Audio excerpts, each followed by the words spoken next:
નમસ્તે દોસ્તો, આજે સમજીશું બંધારણના અનુચ્છેદ 126, 127, 128 વિશે। પ્રથમ અનુચ્છેદ 126 acting chief justice of India વિશે ચર્ચા કરે છે, જેમાં સીજેઆઈનું પદ અચાનક ખાલી પડતા રાષ્ટ્રપતિ સુપ્રીમ કોર્ટના અન્ય ન્યાયાધીશ પૈકી કોઈ પણને acting chief justice of India તરીકે જવાબદારી સોંપી શકે।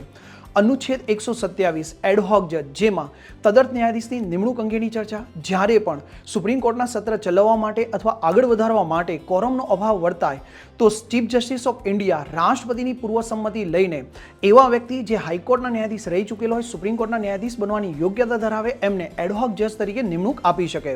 અનુચ્છેદ 128 રિટાયર્ડ જજ, નિવૃત્ત ન્યાયાધીશ, જ્યારે પણ સુપ્રીમ કોર્ટ, હાઈકોર્ટ કે ફેડરલ કોર્ટના ન્યાયાધીશ નિવૃત્ત થાય છે ત્યારે સીજેઆઈ જે છે એ રાષ્ટ્રપતિની પૂર્વ સંમતિ લઈને આવા વ્યક્તિને રિટાયર્ડ જજ તરીકે સુપ્રીમ કોર્ટમાં જવાબદારી સોંપી શકે।